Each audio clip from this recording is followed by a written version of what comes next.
Open up a tab, grab a seat, and pour a pint. It's time for the Beer Guys Radio Show. You want free beer? Go to the brewery. Dedicated to the art, science, and enjoyment of craft beer. Yo, what's wrong with the beer we got? Now, here are your hosts, Tim Dennis and Aaron Williams. And welcome to the Beer Guys Radio Show. We are radio for the local craft beer movement. We are live from the Bell Room at Ironmonger Brewing in Marietta, Georgia. And this week we're going to be talking with Stowe, Vermont, von Trapp Brewing. I'm Tim Dennis, and this is a new era for Beer Guys Radio. We bid farewell to Aaron Williams last week, and my man Brian Hewitt is stepping up from field operative to a full-time co-host. Brian, how are you doing this week? I'm doing great, Tim. It's crazy to be full co-host of the show. It seems like only yesterday I was just dropping by the studio to watch whenever there happened to be enough room. Now I'm one of the guys in the main mic. It's pretty exciting. But, having me as co-host isn't the only thing new happening here. We also have Jerry Payne in the house. Jerry has joined the team as our audio engineer. Welcome aboard, Jerry. Hello.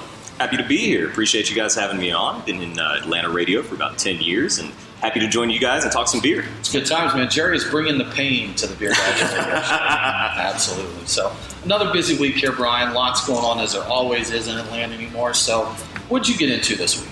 Well, I got into pretty much every Orpheus beer ever made. And so I went to the 4-day-long 4th anniversary Orpheus thing, the Cherry Day, and especially the Spontaneous Day. And man, I love those spontaneous beers. Did you go all 4 days? I didn't. I had to skip the Stout Day because there's just no way I could do both of those back to back. Even I. Well, not with that attitude. Well, yeah, that's right. I could have if I just stayed there. But so I had the spontaneous beers. Also made a trip over to Porter Pizza and Brewery to check out some of their IPAs. I got a New England IPA and a West Coast IPA. And I actually thought they were both pretty good. They were, yeah. Solid beers. Yeah. And one last thing. I watched the new Solo movie while drinking Hanbro. Did you? Okay. Yes. Was that the perfect match made in heaven there? Was that just all it should have been? Yeah, it was pretty good. I'd been drinking for a while, so it was okay. Was the beer or the movie better? Probably the beer. Actually. Okay. Yeah. All right. How about you, Tim? What did you get into? So I did some of the same stuff you did, Brian. Went to Orpheus Cherry Day. I didn't try and double up like you did. Went over there and enjoyed the Cherry Day. Some really good beers. Yesternow was one that I enjoyed that Jason was going around giving samples of. And another one that I really enjoyed was the Dark River 2, which was with chilies and cocoa nuts. And they had Dark River 1, which was with coffee, and you loved it. Oh, yeah, that was so comfy. Because it was just super heavy coffee. Actually, a little too much for me on the coffee. Now, I like my coffee beers, but that one was a little too much. But I think if you cuvee those, if you put a little number 1 with number 2, I think it would have been right on point. Did you ever try that? No, we talked about that. I never got to that. Oh. Yeah. So then over to Porter Pizza, which had tasty pizza, nice pizza, yes. Nice pretzel there. A couple of tasty beers. So another cool place to check out there. And then we went to Pontoon Brewing. Check that out. Their new Fluffy Otter that they're doing, which is a milk cream stout with lactose, vanilla, and marshmallows. So that was a good one. That's madness. And a little bottle of Sherbrooke out there, and had Zebulon Ales, something out of the Asheville area. Really enjoyed that. So that was kind of my week in beer. So Jerry, how about you? Well, I got to go over to Pontoon as well and enjoyed the Fluffy Otter. And they also had a flight there for us, and what was the red ale they had? I think Freedom Bird? Freedom Bird. American Strong Ale. American Strong Ale, okay. Right. Something I would have never ordered, but really, really enjoyed. It's really nice. And they did the bottle share there. I think it's Brahmani, and the beer was Triangular Optics. Just loved that. Really had really good flavor on that. Was that the one with the really cool label? Yeah, it looked like a Jimi Hendrix album cover or something. Awesome. It's pretty great. Very psychedelic, yes.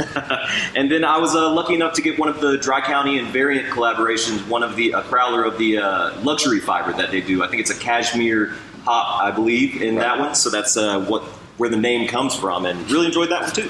Very cool. Very cool. So we've got a bunch of interesting beers on deck for this week. What are we going to drink today? Crack open a cold one. It's the Truck and Tap Beer of the Week. Woo-hoo! Craft beer and food trucks in downtown Woodstock. Truckandtap.com. We have a ton of stuff, Brian. There's so many beers that we've got here. We have Von Trapp, of course, our guest. They were kind enough to send us some beer, and we've been enjoying their Kolsch. We pre-gamed with their Kolsch here, which is really nice. We also have their Pilsner, and we have their Helleslager here. So looking at, we have the Helleslager, the Pilsner, and the Kolsch, which we've enjoyed. We also have a couple others here that, Jerry, you brought one, and Oh I gosh, can't even say the name of that. it's a novel. Where is that thing? It's in the cooler, but that's one of those Mexican cake break biscotti cookie. Yeah, it's stouts, it's the right? Mexican. I couldn't find any Mexican cake. I know it's out there right now. So I did find the collaboration they did with Evil Twin, and the label is pretty much Moby Dick.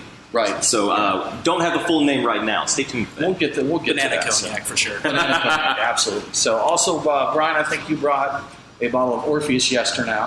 I did. That we're going to get into. I did bring a can of Pontoon's Fluffy Otter that we can sample, and Reformation Alani, and that's actually going to tie in, I think, into our news a little bit later. You have which is a rosé ale that Reformation does up there, a wine beer hybrid. So, and you'll get to that a little bit more. So, speaking of news, Brian, what's happened in our headlines?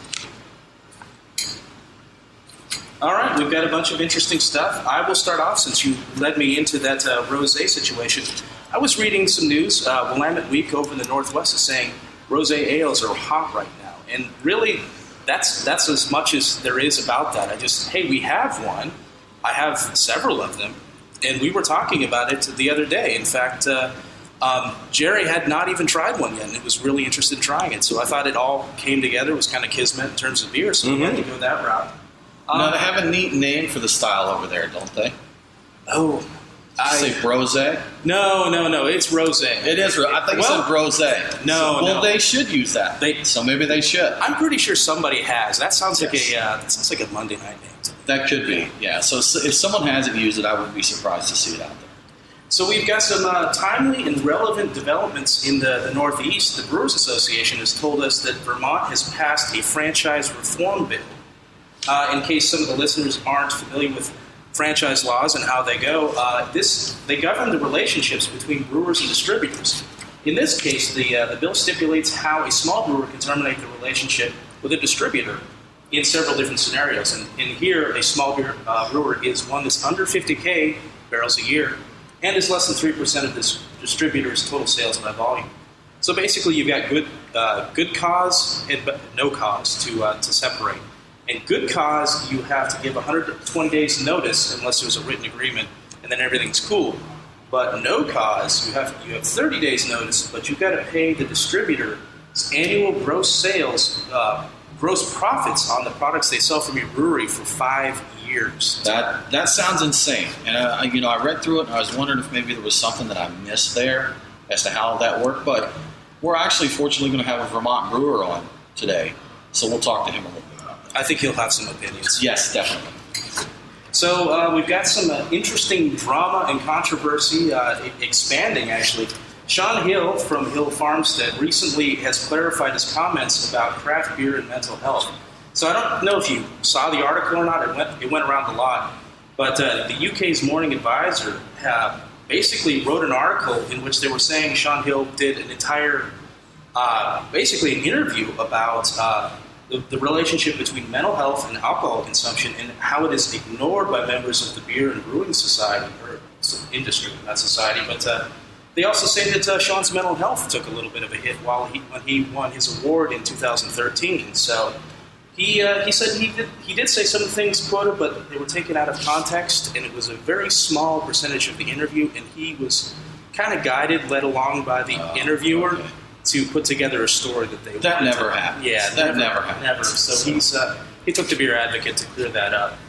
Was that with Beer Advocate, the interview? Yeah. No. The original story was UK. UK. Right. In the UK. Because when we talked to Dan Shelton, he mentioned that the article that Beer Advocate had written on him had some misinformation, we'll say. So, yeah.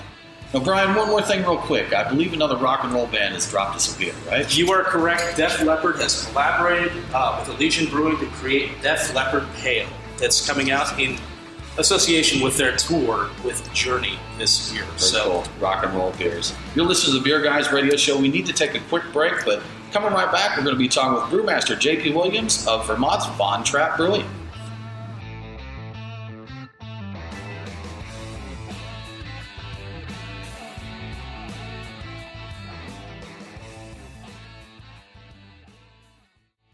Craft beer forged with a reverence for tradition and new styles that start a revolution. Ironmonger Brewing. The brewers at Ironmonger Brewing pride themselves at being masters of barrel-aged, hoppy, and sour beers.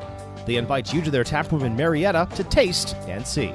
Also, visit their barrel room with an intimate drinking experience with great live entertainment.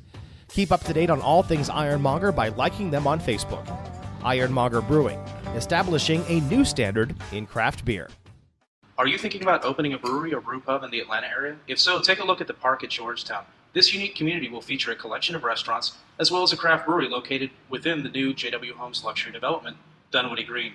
Conveniently located less than half a mile from I-285, this enclave of restaurants will be the gathering place in Dunwoody. Crim & Associates, the developer of the Park at Georgetown, wants to talk to you. For more information, call Stephen St. Paul at 404-256-2960, extension 5. That's 404-256-2960, extension 5.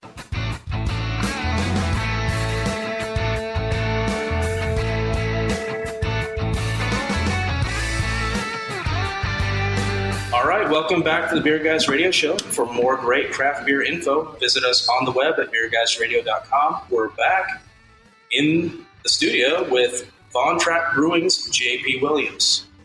Hey, JP, how you doing? Hey, guys. Thanks for having me. I'm doing great. You bet, man. You bet. So, JP, we start off a lot of times with what we think is a simple question. It can be complex for some people, but what is your craft beer story? How did you get involved in the world of craft beer? Well, I have a very similar story to a lot of people out there. Is going to college in New Hampshire, the neighboring state to Vermont where we live. I wanted to drink beer underage, and I didn't want people to buy it for me, so I bought a little homebrew kit and exploded many bottles and had some happy roommates after that. But that kind of lit my fire, so to speak. Very cool. I wish I was smart enough to do that when I was underage. So I just kept trying to find people to. No, I never did that. I waited until I was 20. I never even knew that was possible. Right? I didn't even think of it as a possibility there. So now, before you got to Von Trapp, you did some other brewing. So big journey for you. You brewed with Magic Hat, correct? I did, yeah. I started there in 2002. It was a great time back in those days. There's a lot of, it's the farm league of brewing, so to speak. There's a lot of bigger breweries in Vermont that those people started off at Magic Hat. So it was a lot of fun working with some like-minded people and, back in the early days of craft. So. Very cool. And that's moving over to Von Trapp, though, going from a big brewery like Magic Hat, which that was the brewery back in the day. And that Magic Hat was one. That was one of the craft ones that everybody looked for. But what's it like moving to a smaller brewery? Oh, it's fantastic. It's, like you said, Magic Hat was, there's tremendous people that still work there. But, coming to the Von Trapp family, it's a family-owned business. We have a lodge with, over 2,000 acres of land, a mountain bike. Coming here is just phenomenal. I mean, it's, Stowe, Vermont, my surroundings are the mountain of the Stowe Mountain Resort, and I'll trade that in for, the busy road with the car dealerships and that kind of stuff any day of the week. So what's the beer scene like in Stowe and greater Vermont? I mean, it's killer. Stowe is actually home to not only Von Trapp, but also The Alchemist and Idle Time Brewing, which is right down the road from us. So it's a tremendous location. Dock Ponds, there's some great beer bars locally. Picasso, there's some just all around good vibe. Waterbury kind of started the whole scene out this way, and then it's kind of caught on. Stowe, Morrisville, there's a lot of great breweries, Lost Nation, Rock Art. It's just a good area to be, And you said just before we came on the air here that summer has arrived and stuff.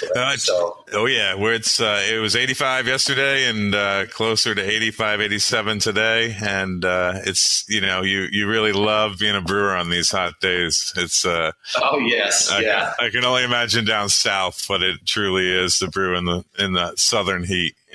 We're one of the few states where brewers actually lose weight when they enter the industry. We're not even brewing and we're sweating out. That's right. Yeah, absolutely. Yeah. Now the Von Trapp family, there's a lot of other things are in. You've mentioned a few of them there, but I believe, cheese making. You do cheese there too. Is that correct? That's actually over in Waitsfield. That's the cousin of Johannes. That's okay. All right. Same family name as well. But they on property here. All the meat comes from, they have livestock, the chickens, eggs, as well as pork. So it's, they do their own maple sugaring here as well. So it's a very cool place to work. Our brewing water comes off of a 6-inch spring line off the mountain. So it's pure, great for lager production, 5.9 pH, perfect for that kind of, for what we do. So we've got a ski lodge, we've got local cheese, farm-raised chickens and such, craft brewery and that. So I think I may head up that way. It sounds like the place to be. Absolutely, please do. It's a destination area, and what better beer hall brew pub setting that has a hotel that if you drink too many samples. So, but can't. So I'm sorry. You said that your beer, the water you use is from a spring, correct? That's just naturally ideal for brewing lagers and such? Yep. We change pH via acidulated malt for the different styles that we make. But it's perfect water. This is for this kind of location. I was going to ask if you had to do some water chemistry for that, or if it was pretty ideal. But that's neat that you've got a really unique, water source to hook you up for the beer. Down here, we just take buckets out of the Chattahoochee. That's how most of our brewers. So garden hoses and whatnot. Yeah. Now, a question I think we have to bring up here. I think most people who know Vermont and know Vermont breweries, you are smack in the middle there in the northeast of the hazy IPA mecca of the U.S. So has there been a temptation on your side to jump on that haze craze bandwagon? No, we did get into the IPL and the Double IPL category, which are both phenomenal beers, but they're still lagers. We still store them for 30 days. It's hard for us to even to comprehend that. We're obviously different. We've been different for a while. The owner loves lager beer. He's from Austria, and we stick out, but you're seeing now that, Pilsners and Helleses are becoming mainstream. So, it's the New England IPA style is amazing to see the traction, the early days of it. But, to me, I'm especially with this heat, when you get those, orange juice beers, I just, to each his own, it's just, not my style, but. They get a bit thick, milk was a bad choice, that sort of thing.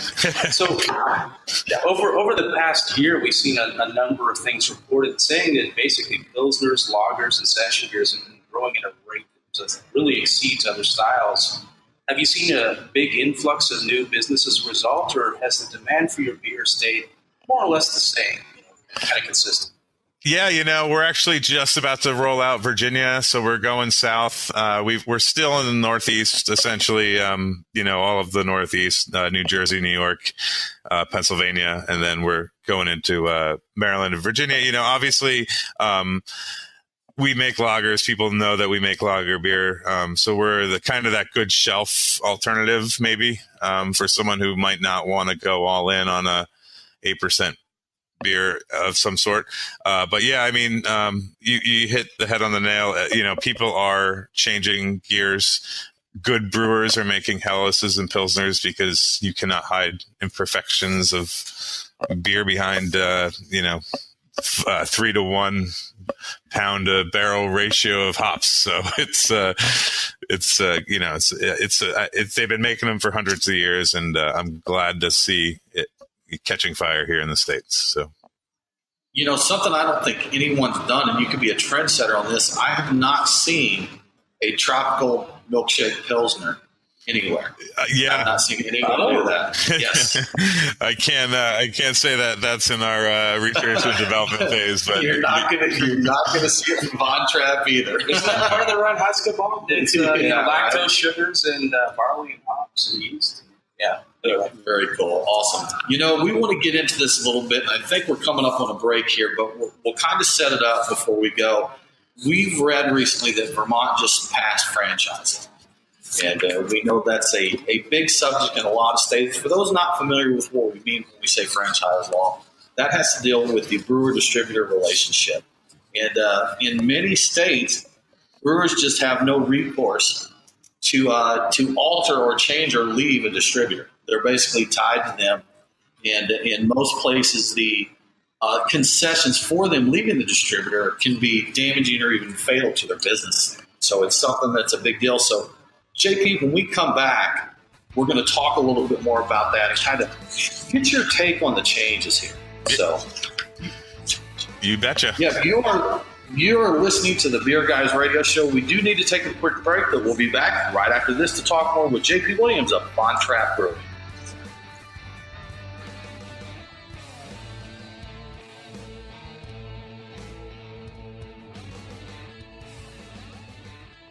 We are Reformation Brewery, celebrating the reformer in you.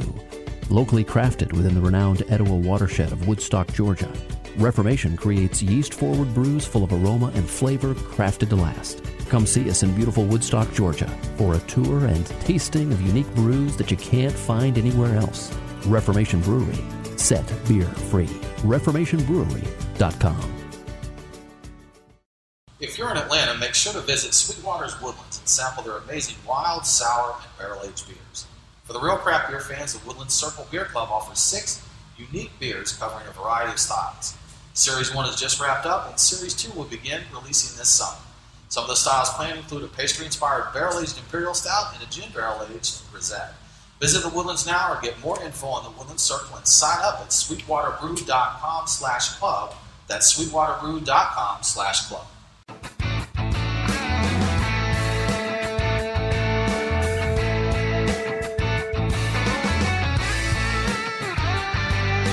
Welcome back to the Beer Guys Radio Show. We want to give a shout out to our newest radio affiliate, The Authority, WRKQ 1250 AM.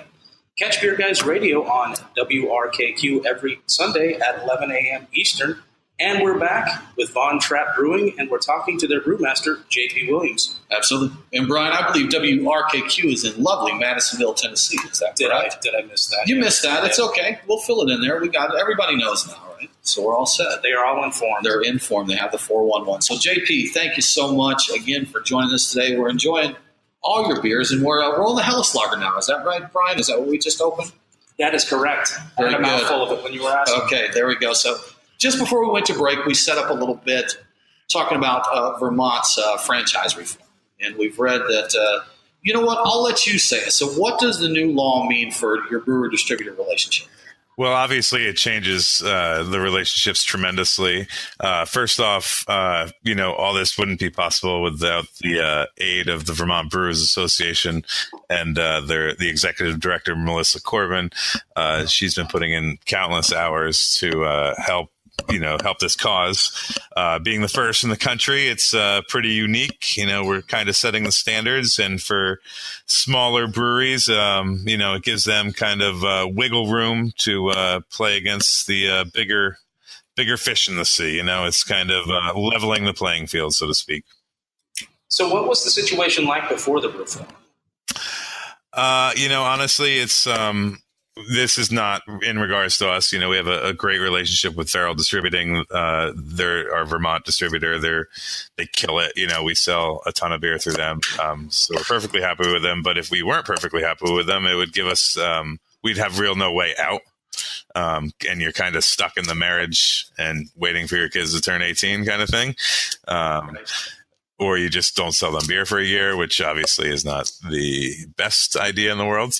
But this gives, exit strategies for newer breweries to pursue. So now, looking over the law, I saw that they have what they consider, if I remember the verbiage correctly, was good calls and no calls. Correct. Or is that correct? So, and under the good calls, you have to give 120-day notice, allow the distributor to rectify any issues that you consider part of your good calls. And then once all that's said and done, it goes to the Superior Court, who gets to decide whether or not good calls exist to get out of the relationship. But if you just decide that I don't like this distributor, I want to move to another one, and you have no cause, if I read correctly, you have to pay that distributor the equivalent of the average of 5 years gross profits to leave the distributor. Absolutely. It's, it's pretty outrageous, and, it needed to be, So this seems like, and I know from dealing with it here in Georgia, sometimes law changes are incremental. And you make a change and you're like, look, this is an idea, but it's better than what we had. And we can build from this. Do you know, is that kind of the situation with this in Vermont? Yeah, I mean, it's very similar. Just like Georgia, Vermonters are very outspoken people, and they stand up for what they believe in. And, this is an axe to grind, and, people were, all for it. So. Well, change is good. So it's good that there's some reform there, and they can look forward to having at least an opportunity. Absolutely. Yeah, a little bit of a window is better than nothing. But let's talk about beer. So we mentioned earlier we just opened up the Helles Lager. What can you tell us about this beer? It's my lawnmower beer, my go-to beer. I'm a little nervous. Have a beer. No, I'm just joking. It's 4.9 ABV, super drinkable beer. It's Pilsner malt, Munich malt. There's actually a touch of smoked malt in there, believe it or not, just a touch. Obviously we're not getting into the smoked Helles range, but just to keep it to me, it helps out the Pilsner, and it kind of cuts into the breadiness a little bit. But essentially, all tradition German hops, Pearl and Hallertau Tettnang. It's a filtered lager. It's our only filtered lager in the brewery. And we'd like to thank Paul Filtration, who did some great events down at the Craft Brewers Conference with Fat Bottom and Monday Night Brewing. That's my little shout out to them. They're not going to give me a Paul shirt. I asked for a lab coat, but they didn't give me any. But no, the Helles, it used to be our top selling beer until we came out with our Pilsner. It's a very approachable beer. We always call it a gateway beer. You can also just call it beer. It's just beer. It's beer or just right. Yep, absolutely. But that's a good point. Talking about that as gateway beers, and I've seen something. I'm one of the internet nerds. I go on the forums. I go on the beer boards. I read around out there what's going on. And many times, and I'll say this as a general rule of thumb: beer geeks, don't be a jerk to new guys. Don't be a jerk to new guys. If he comes in there and you think it's cool because he comes in and says, "Hey guys, I really love Bud Light, but I want to start an experiment with craft beer." If the first 6 people telling him how horrible his palate is and how awful that is and throw it away, that's the first impression he has of craft beer people. That's not what you want. So he's coming there saying he wants to learn. And beers like this, like a good craft Pilsner, can help him step into that world. Not everybody wants to come in and jump into a double IPA or something like that. So these gateway beers are great, and he may get a Pilsner, a craft Pilsner that he loves, and never want anything else, or he could try 100 from there. So, but don't be mean to the new guys. It's welcome. Baby steps, just like with the brewery reform law. That's it. Yes. Yeah. Bring him in there. Yes. Let him check it out. So now we've seen that you guys have brought in a lot of awards for your lagers, even when lagers weren't cool, in the craft brewing community. It looks like 2015 was a great year for you. Had a few more in 2018. So what do you think, is kind of your philosophy there going towards medals? Is it something you strive for, or do you just make the best beer you can? Yeah, I mean, we just basically, we love making beer. We have a great team here. A great family owns it. We just make the best beer we can, essentially. That's, at the end of the day, that's why we do what we do. That's why we wake up in the morning. So I've noticed that, as we've discussed, you're very much known for your lagers, but I've also seen, was checking out Untappd to see what beers you had. I noticed you have a Weiss beer and a Hefeweizen, and those are both ales, right? Or are you doing something interesting there with lagering yeast and lagering these beers? Nope. Our Weiss beer is an ale. We use a German ale or a German Weiss beer strain for that, Bavarian strain, as well as our Kolsch is also German ale yeast. So we do branch out and do ale production, which is always fun for us because we're not hurry up and waiting with the lagers. It's a quicker turnover, and it gets to do more traditional Bavarian styles. So it's fun. Now, I think you mentioned earlier, maybe, did you say 30 days in lagering and that? So what's your typical turnaround, for from brew day to tap? We're about 44 days. We do about 2-week fermentation and then 30-day lagering. To me, we have capacity right now. We have a new Rolex facility with, many 200-barrel fermenters. So we have that luxury. So we're not turning over lagers quickly by any stretch of the imagination. It's, the diacetyl rest during fermentation. I'm sure you've had lagers before where they tasted like movie theater popcorn, and that's just... a stress fermentation. I've brewed one of those before, not intentionally, but I've brewed one. So we definitely take our time for fermentation during its the diacetyl rest, during its chilling. We don't rapidly cool beers. It's just, our process is, hurry up and wait, slow and low. So. Right. Now, that's something I never thought of, but you mentioned all the tank space you have. I guess for being a lager brewery, longer tank times, you would... in order to turn over the same volume, you really would need more tank space. Absolutely. Than an ale brewery. Absolutely. Right? Yeah, I know. A lot of people getting new into the game. It makes sense to make ale production because you can't, you just started a business, a brewery. You're putting your whole life and your, blood, sweat, and tears into it, and you can turn around an ale in 15, 16 days as opposed to a lager. So it's quicker, helps pay the bankers, but it takes a while to make lagers and takes capacity as well. Absolutely. You're listening to the Beer Guys Radio Show. We do need to take another break, but we'll be back shortly with more from Trapp Brewing.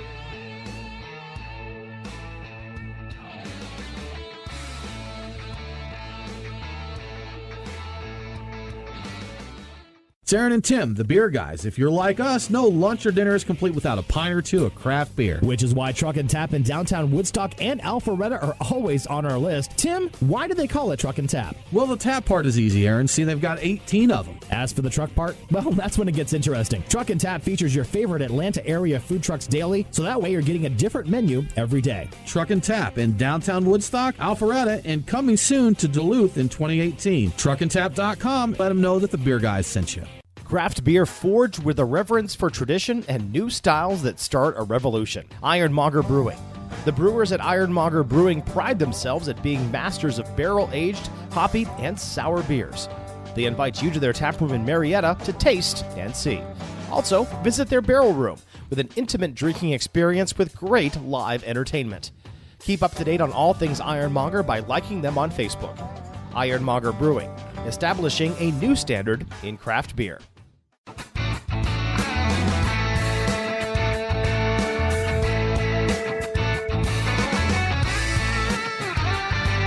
Welcome back to the Beer Guys Radio Show. Follow us on the socials, Beer Guys Radio on Facebook, Twitter, and Instagram. We're in Atlanta, Georgia, talking with JP Williams from Trapp Brewing.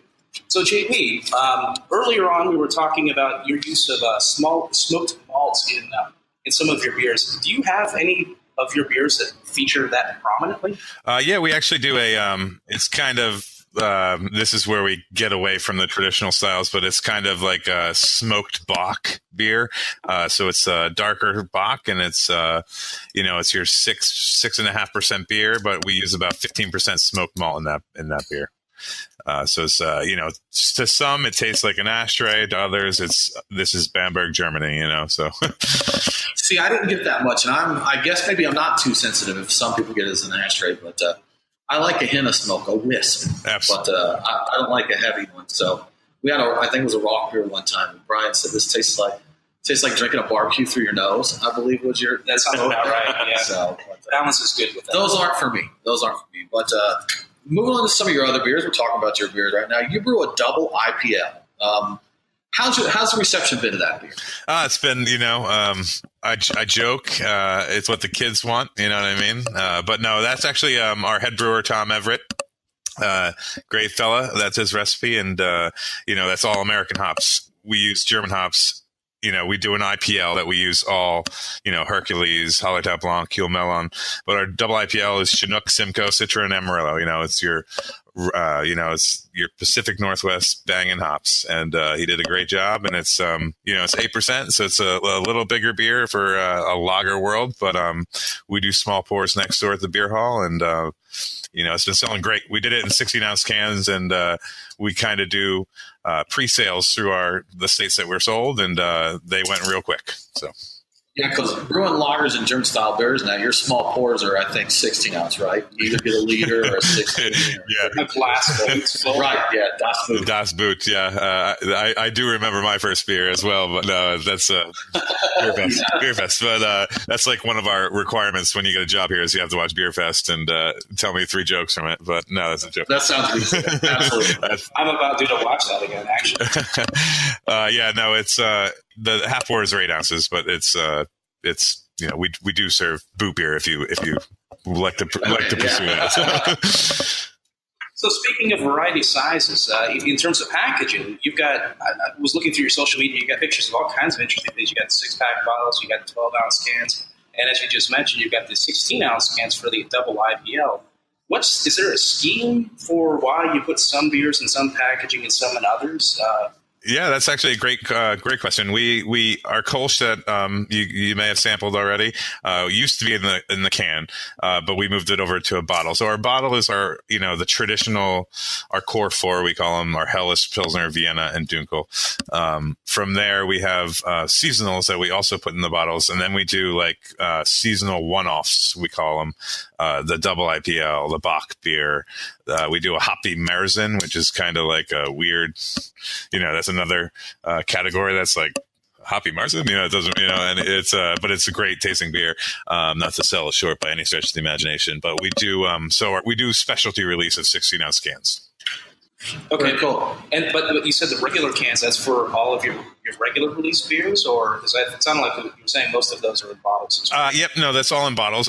During the summer months, we always do Vienna cans and Pilsner 12-ounce cans. Currently, we use Ironheart, which is a mobile canning facility, but we actually just bought our own canning line, CFT filler, which will be here in November, which will give us endless possibilities to go on the curve of which is hotter, cans or bottles. Right. And I think especially with Pilsners and these lower ABV beers, these are ones people want to take to the pool, to the beach. Oh, for sure.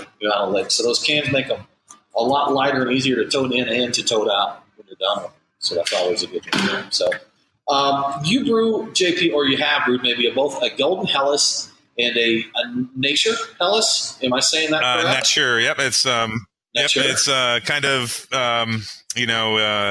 Helles. We fermented it at a colder temperature.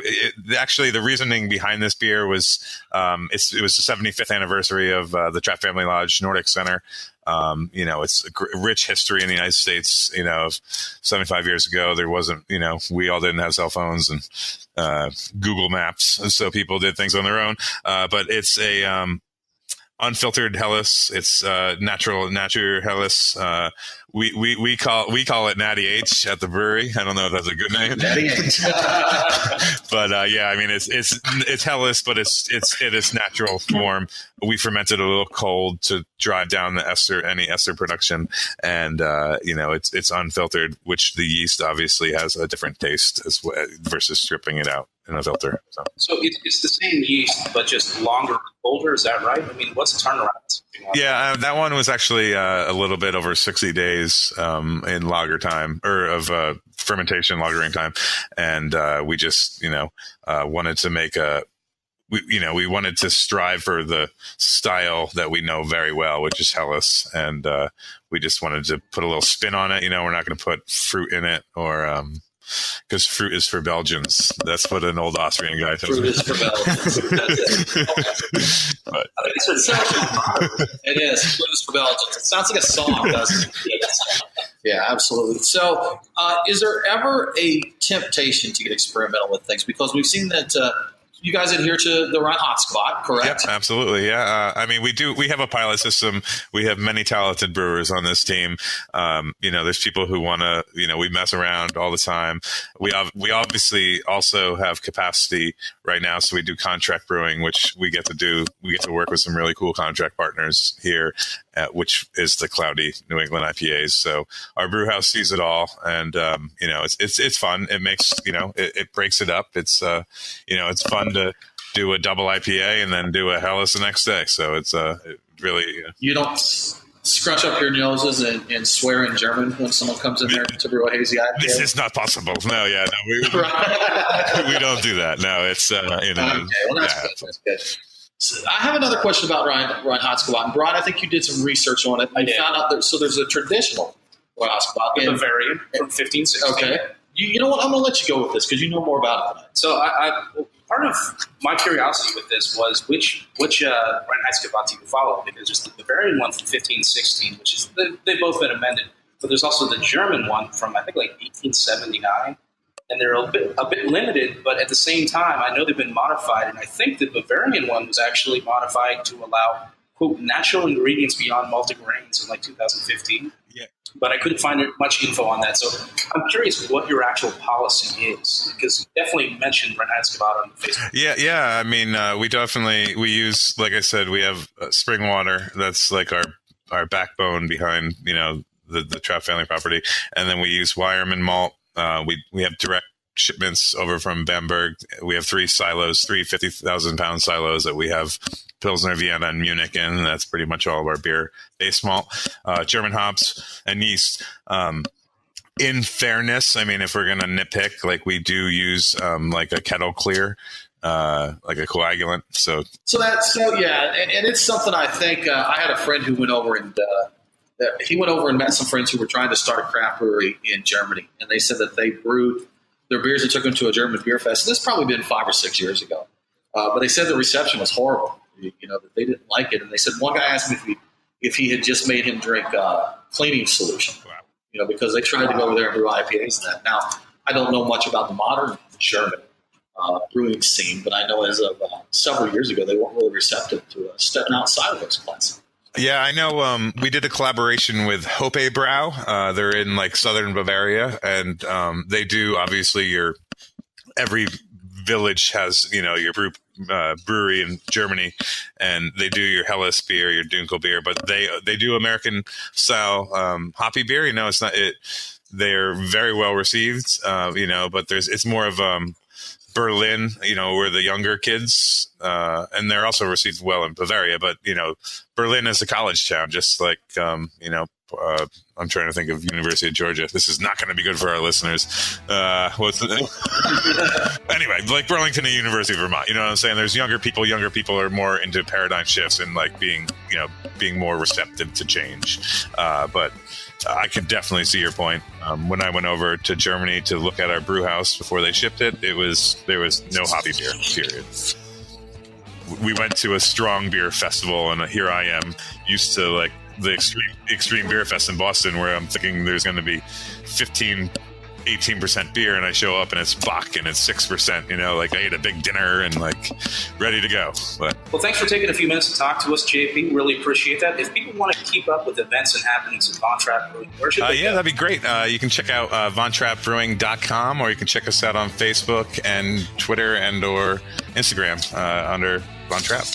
Very cool. Well, thank you so much for tuning in to the Beer Guys Radio Show. Coming up next week, we're going to be talking with Williamston, Michigan's Old Nation Brewing Company. Remember to subscribe to Beer Guys Radio on iTunes, Stitcher, or wherever you get your podcast, and make sure to leave a review and let people know what you think. Have a great week, and don't forget to drink local. Cheers.